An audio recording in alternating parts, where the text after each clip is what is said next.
High বন্ধুরা, আমি জিদ্দা আজও চলে এলাম তোমাদের মাঝে একটি ব্লগ ভিডিও নিয়ে।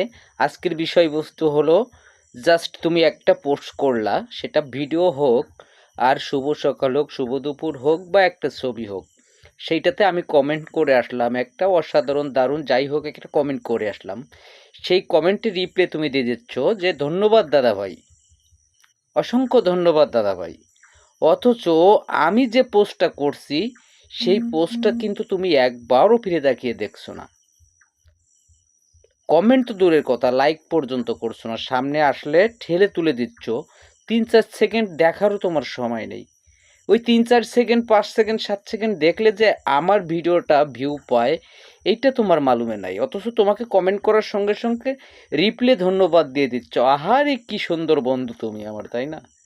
কি সুন্দর দাদা ভাই, ধন্যবাদ দাদা ভাই। মনে হচ্ছে আমি যেন মায়ের পেটে দাদা ভাই। অথচ যে কমেন্ট করছে, যে ফ্রেন্ড আছে, তাকে ফিরে তাকিয়েও দেখছো না। এটাই হচ্ছে আমাদের বন্ধুত্ব।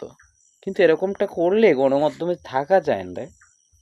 আমি তোমাকে কমেন্ট করতেছি, আমি তোমাকে সাপোর্ট করতেছি, হয়তো নিজে সাপোর্ট পাওয়ার আশায়, অথবা তোমার ভিডিওটা ভালো লাগছে এই আশায়, তাই না? তা আসলে কি জানো, বর্তমান সময়ে ভালো লাগাকে নিয়ে কমেন্ট ছুড়তে বেশিরভাগই যায় না, বেশিরভাগই যায় নিজের লাভের জন্য। মানে তোমাকে কমেন্ট করলে তুমি ফিরে এসে আমাকে একটু ফলো করবে, আমাকে দেখবে, আমাকে একটু কমেন্ট করবে, আমাকে একটু ভিউ দেবে এই আশায়। এটাই বাস্তবতা। আমি আমার মনের কথাটা বলতেছি না, এটাই হয়, ঠিক আছে?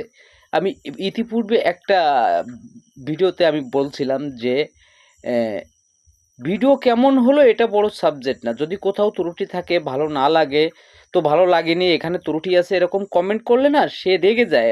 হয় আমাকে ব্লক দিয়ে দেবে, না হয় আমাকে আনফ্রেন্ড করে দেবে, না হয় আমাকে আনফলো করে দেবে, না হয় আমাকে ডিরেক্টলি ব্লক করে রাখবে যাতে আমি তার আইডিটাকে আর দেখতে না পাই। এরকম করে রাখবে।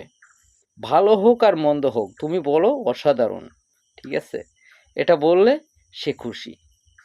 এটাই হচ্ছে আমাদের বন্ধুত্ব, আমাদের গণমাধ্যম। কিন্তু হ্যাঁ, আমার যদি কোথাও কোনো ভিডিওতে ভুল হয়ে যায়, সেই ভুলটাকে যদি একজন অভিজ্ঞ বন্ধু আমাকে ধরিয়ে না দেয়, তাহলে আমি সেটাকে কিভাবে সংশোধন করব?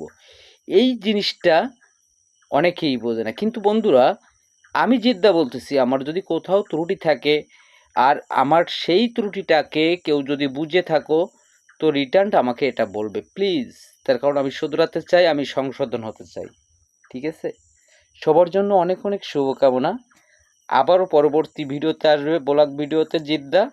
আমার জন্য শুভকামনা থাকুক আর না থাকুক, তোমাদের জন্য অবশ্যই শুভকামনা আছে। সর্বক্ষণ ভালো থাকবে।